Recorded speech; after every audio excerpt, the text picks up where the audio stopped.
Good morning. I want to start by looking back 367 days ago. Americans held their breath when they heard the news of the attempted assassination of President Trump. That bullet threatened more than just one man. It threatened our entire nation. If President Trump didn't survive, just think about this for a minute. Would border crossings be at an all-time low?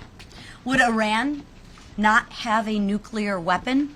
Would Treasury have received an unexpected surplus as the president levels the playing field through his tariff negotiations? Would the stock market be at an all-time high?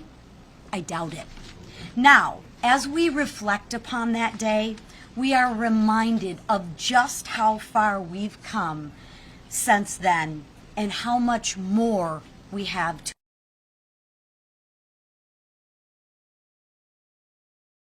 in Butler, Pennsylvania. Now, the last time the House Republicans were in Washington, we kept our promises. Despite all the doubts, House Republicans delivered on the one big, beautiful bill, and we got it to President Trump's desk on will benefit all to Louisiana and from Florida to California. House Republicans kept our promises to cut taxes, no taxes on tips, overtime, and give people more of their Social Security benefits with no taxes on their Social Security. We lifted financial burdens off the backs of American families, law enforcement officers, and House Republicans kept our promise to secure the border by finishing the wall. We restored safety and security in our communities. We kept our promise to unleash American energy, and we strengthened Medicaid for those who need it most, expanded health saving accounts, and created a rural hospital fund. Whether it's lower gas prices, lower taxes, or more jobs, there's something in the one big, beautiful bill to help every single American. Compare that to Democrats who voted to raise every American's taxes. And you can be sure that every American will hear about this from members of Congress. House Republicans will be spreading the news of the big historic wins in the one big beautiful bill. We've already kicked things off at our media row, and I hope that you'll join us there. And now I will turn it over to one of my newest colleagues, freshman Representative Jimmy Petronas of Florida. And with him, he will bring a guest who directly benefits from the one big beautiful bill. So you can take it from here. Thank you, Chair. You are welcome. All right, let me get my pen so I get it. Gotcha. Good morning. Thank you, Speaker Johnson, Majority Leader Scalise, Whip Emmer, and Chair McLean for your leadership on the bill. As a small business owner, I was in the restaurant business for 36 years of my life, and it's really impactful what this legislation is going to ultimately do. I think there's one thing that the President understands. He understands the service industry. And as somebody who has run that industry for the last 36 years, there's a challenge we've had ever since COVID, and that has been just the efforts that we have struggled to try to find an engagement and enthusiasm back in the workforce. I think the President has a secret power, and that secret power is how to grow businesses. With the no tax on tips, we're looking at a $1,300, average $1,300 per service industry employee that is going to have new money in their pocket. That will either be servicing debt, taking care of their family, providing for their family, or just, you know what, just getting to spend their money instead of Washington, D.C. With the no tax and overtime, same thing. We're looking at about $1,300. That's going to impact that hourly worker. You think about the enthusiasm that's going to have in bringing people back into the workforce or getting people more enthused about those industries where they know overtime and tips are an engagement of how they get paid. I'm excited. But, you know, now I think about my mom. When you talk about no tax on seniors, they're going to be able to hold on to as much as $6,000 in new deductions back in their pocket to offset the costs and the inflations that have been dealt to them by the Biden administration. We're turning this country around one step after the other. And I tell people all the time, it's not a sprint, it's a march. And we worked so hard to get this bill across the finish line. The men and women up here worked through the night, as we knew at the end of the day, the citizens of the United States spends their money better than Washington, D.C. does. And this is a testament as we're making sure they get to keep more of their money. What I also get excited about is the money that has been committed to air traffic control, as those challenges that we have faced for years have been unfortunate. And we know that we've got an aging infrastructure system. It's sad that every single Democrat that serves in that building across the street voted against putting $12 billion back into improving the system. When you look at those dollars and upgrading that aging infrastructure, but more importantly, it's the backbone of economic commerce in our country. And you've got to make those investments. And sometimes it may not be sexy, but by God, to absorb state-of-the-art technology, to have that peace of mind of business in our country. And lastly is I'm so excited as a member of Congress that has 5 installations in this district, whether it's Eglin, Herbert Field, NAS Pensacola, NAS Whiting, Corey Station, or Duke Field. These installations are going to benefit from the One Big Beautiful Bill. As we have seen historic levels, we have exceeded every recruiting goal already now for the entire year. President Trump and Secretary Hegseth have created a new enthusiasm in our United States military. $9 billion to improve the quality of life for our service members. $20 billion to bolster munition production. $12 billion to modernize our nuclear arsenal, and over $5 billion to secure our border. These are game changers, but it also creates an enthusiasm that lets our servicemen and women know they're appreciated, taking care of our veterans. And I'm very excited that means taking care of Florida Congressional District 1. Thank you to the Speaker and his entire team for making this happen. And I want to introduce Frank Patty. Frank Patty and his family, they're a multi-generational difference maker in Northwest Florida. Whether it be in their renowned, world-famous fishing market, they have got a seafood market there in Pensacola that whenever you walk in, it's like a circus. It is people are going in every different direction, but it's quality seafood from the Gulf of America and all over the United States as they come in to receive their produce. And then what happened is, as they were running their own fishing fleets, they realized they had to fix the boats that they were using. So what they do, they decided to build their own shipyard. So whether it be running their own seafood market, fixing their own ships, or building the next generation of ships that are taking care of the Army Corps of Engineers or just the private sector, this family has made a commitment, and it's exciting to have them up here being a part of what the Big Beautiful Bill means to their family and their ability to grow their economy in not just Northwest Florida, but in our country. Frank. Thank you so much, Jimmy. Thank you so much. Well, appreciate that so much. My name is Frank Patty Jr. I am an owner-operator at Patty Marine Enterprises and Joe Patty Seafood.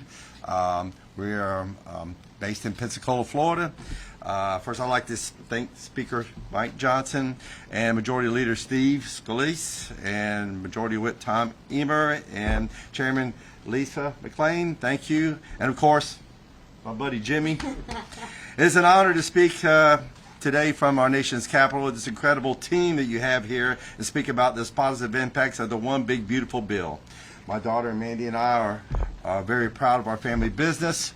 My grandparents are both born in Sicily, 10 miles apart from each other, and met for the first time in Pensacola.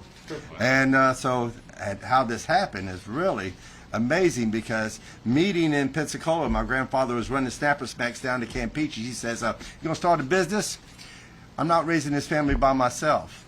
She says, what are you going to do? You're going to get a boat? We're going to sell bait off the front porch. So here we are 97 years later. 94 years later, I'm sorry. 94 years later, it's a thriving business with high volume, serves thousands of people a day. And then we got into business to build our own fleet. So we set up a shipyard in the parking lot, rolled the first vessels in on wooden logs, very meager beginnings. and built our own fleet, operated our own fleet, sold our own product.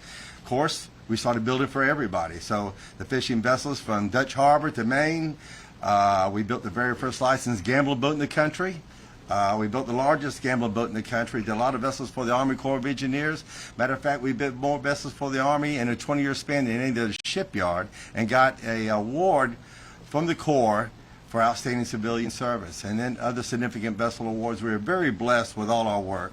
But of course, we want to talk about safety too, because we are very big on safety, and our shipyard, the last 4 national safety awards we got, the last 2 were the best small shipyard in the country, and that was 2 years in a row. So we're very blessed for our great team that we have, and the family that we were blessed with, and my daughter Mandy, who and my son, and my grandparents, and everybody, that how far we've come.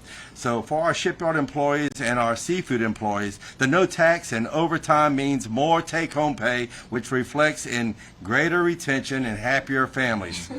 Thank you. And for our shipyard operations, the full deductibility of the new construction and the 100% immediate expensing of equipment, and the extension of the Trump tax cuts allows us to reinvest directly into our workforce, our facilities, and grow our future.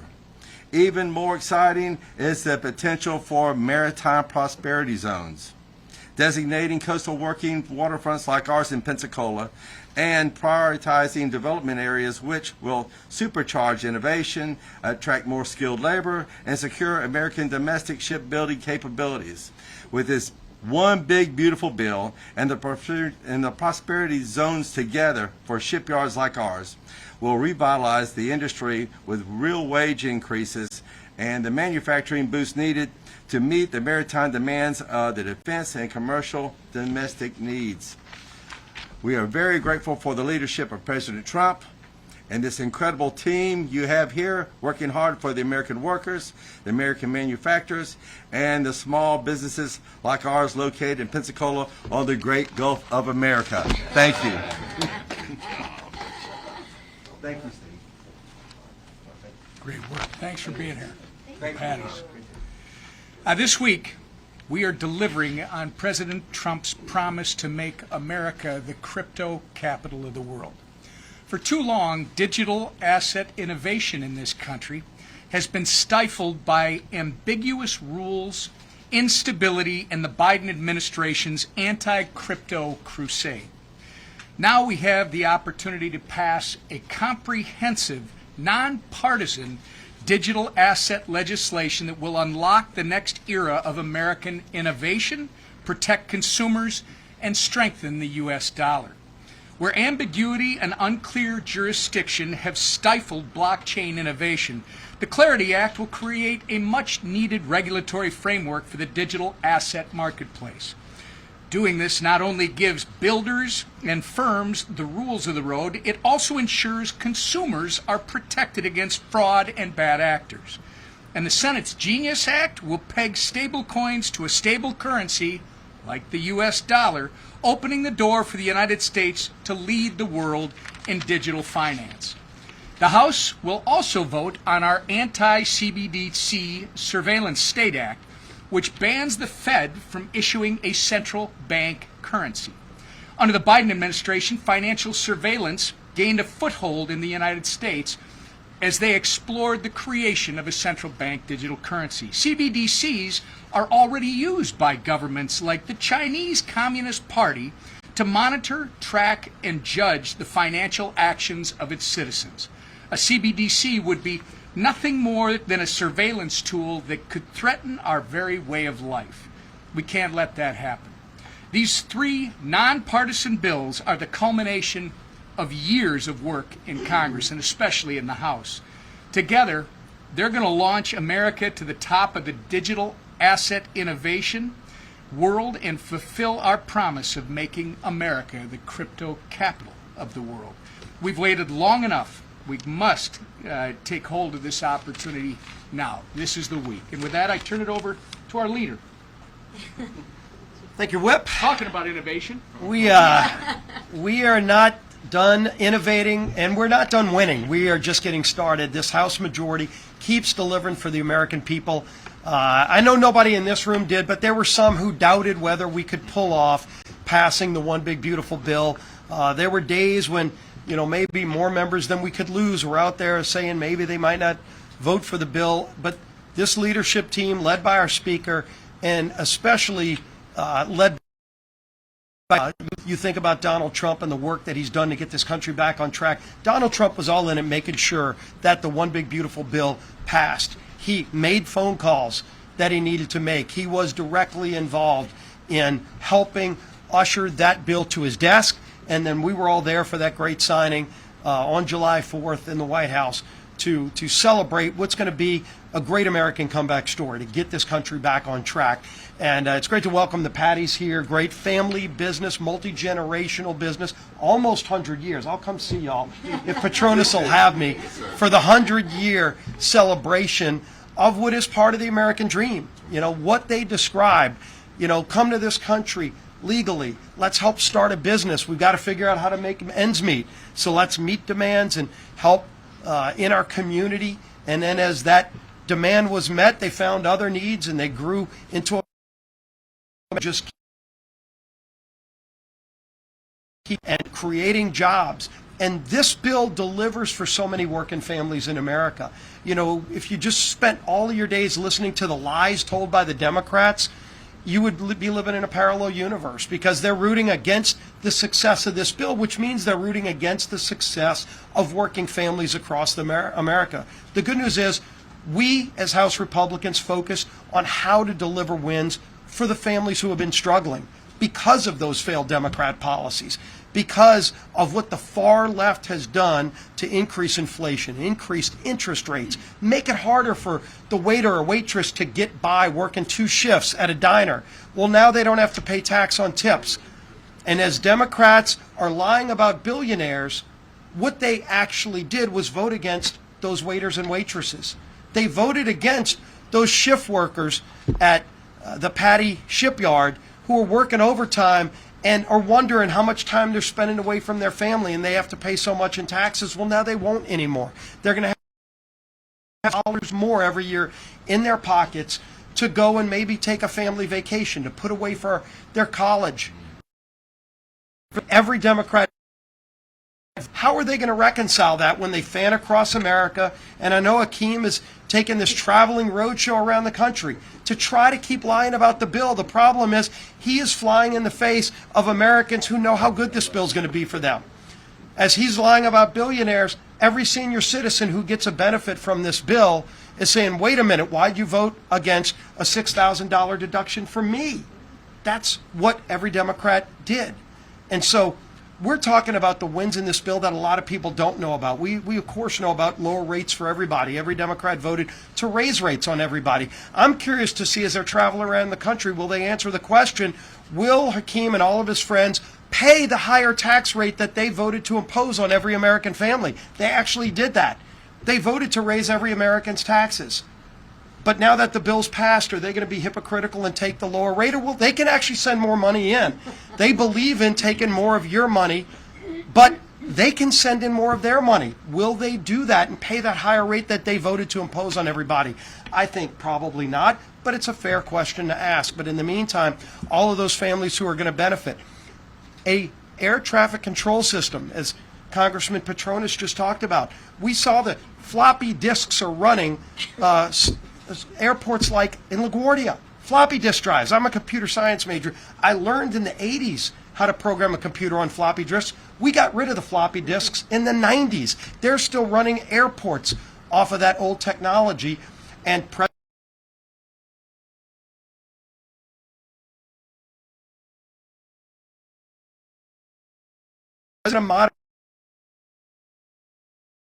they have the confidence that that air traffic control system at their airport will run off of modern 21st century technology, not 1980s technology. You think about school choice. First time ever the federal government passed a school choice bill to give families an option now. And it's available to every state. states have the ability to opt in. Gavin Newsom likes attacking people who go visit his state. He likes attacking the millions of people who leave his state because he's such a failed leader.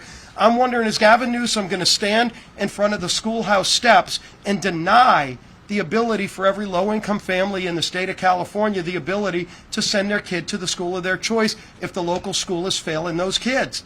That's a dilemma now that people like Gavin Newsom will have to face. Will he bow to the teachers' unions and tell those low-income families, no, your kid's got to stay in a failing school, or will he take advantage of the great opportunity presented in this one big beautiful bill to allow those low-income families to send their kids to any school, to have the opportunity to seek the American dream like every kid in this country deserves? That's in this bill. President Trump's Golden Dome, so many other great things, but we're going to keep talking about it. We're going to pass great digital currency legislation this week to continue modernizing our laws to keep up with the technology of today. We're going to pass the DoD appropriations bill this week to make sure that our men and women in uniform at all those great military bases that are in Congressman Petronis and so many other districts will be able to have the ability to keep up, to keep recruiting, to keep being the best and brightest and strongest fighting force in the world. That's what we're going to do this week. We're going to keep delivering. We're going to keep fighting for those families who have been left behind for way too long. Those days are no longer. President Trump is in the White House. Republicans are running Congress. We're getting things done and we're delivering results for hardworking families. And the man who never allows failure, who has said, no, we are not going to accept, even when the numbers don't look right, we're going to figure out a way to get it done, and we got it done because we've got a strong, bold leader as our speaker, Mike Johnson. Thanks, bud. Thank you all for being here. Thank this great leadership team. Thank you, Congressman Jimmy Petronis, who has represented Florida's Panhandle so well. So grateful to have the Patty family, Frank and Mandy, and we have a lot in common, actually. My grandfather's from Sicily as well. His name was Nunzio Messina, okay? They went a little further west in the Gulf. Yeah, okay, right. I could have been somebody. I could have been Vinnie Messina. I got Mike Johnson instead. It's so boring. But anyway, I love my father's side of the family as well. But here we are. Grateful that you're here. You all are going to see us highlighting real hardworking Americans for the foreseeable future, because the One Big Beautiful Bill helps everybody.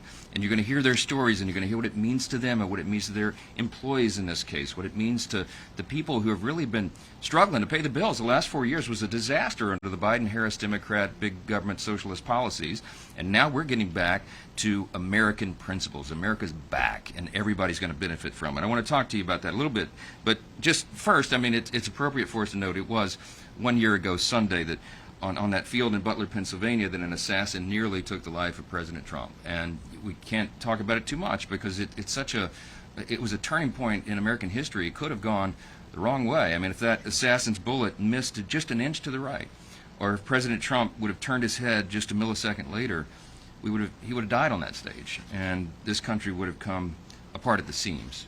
But now, because of all this recent success and the president's success, it's easy to forget that just 12 months ago, President Trump was the most vilified politician, arguably, in the history of the country. Democrats spent years persecuting him on all fronts. They impeached him twice. Social media platforms removed his ability to communicate with his supporters. Armed FBI agents raided his home. Democrat judges and prosecutors bent the law to arrest him, and multiple assassins tried to kill him. But God miraculously spared the president's life. I think it's undeniable, and he did it for an obvious purpose. And his presidency and his life are the fruits of divine providence, and he points that out, obviously, now all the time, and he's right to do so.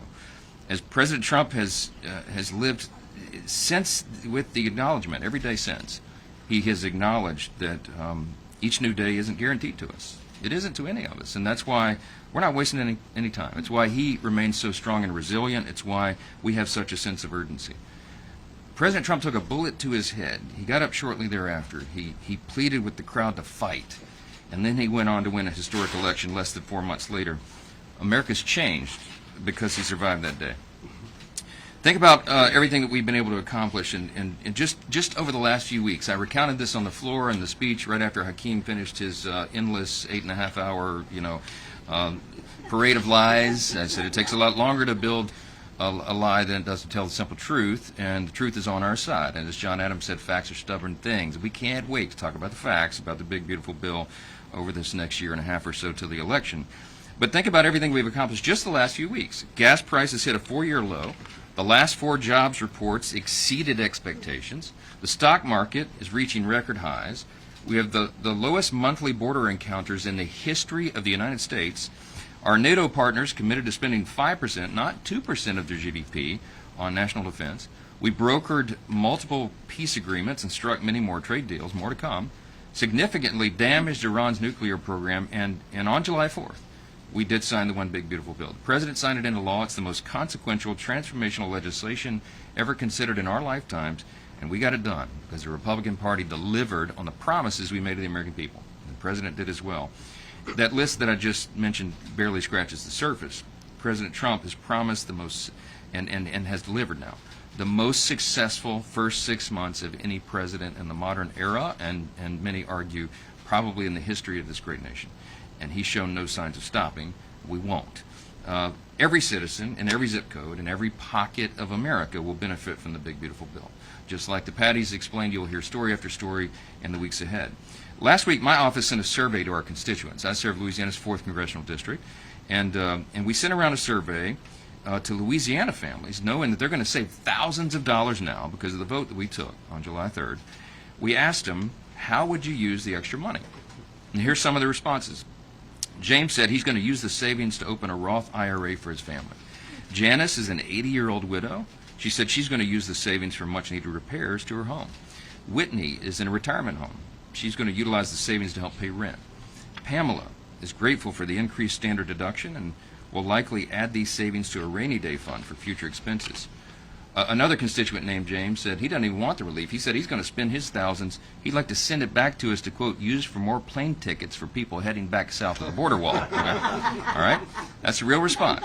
All right? So, yeah. So many of my constituents said they would use their savings on things like basic needs and bills and debt payment and transportation and home repairs and helping family members and adding to their emergency funds, or some of them taking a well-deserved vacation. You know what? As Jimmy said earlier, it's their money. It's not the government's money, and we're delighted to give it back to them. That's the beauty of the One Big Beautiful Bill, and you can spend it however you please.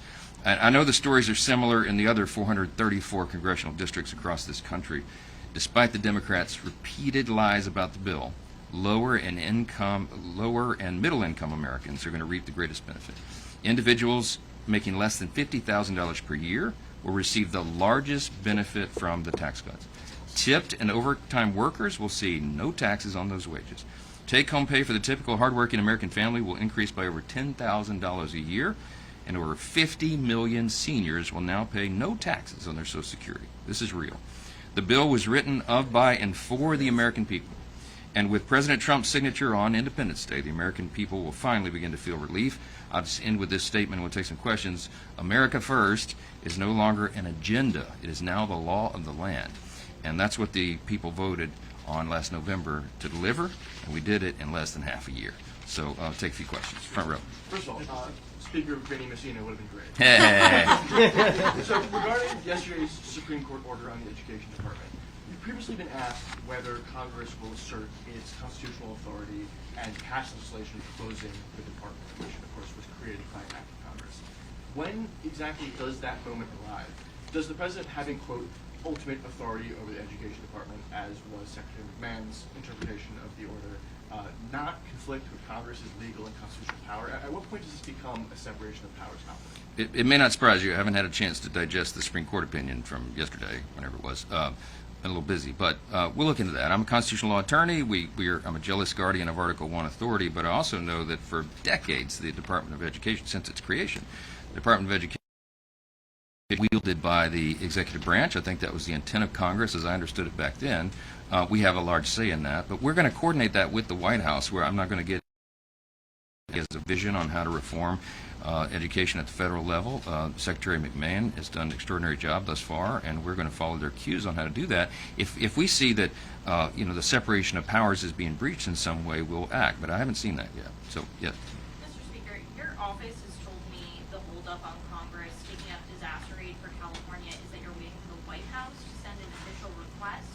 The President has indicated no interest in doing so, in part because of his tiff beef with Gavin Newsom, whatever you want to call it.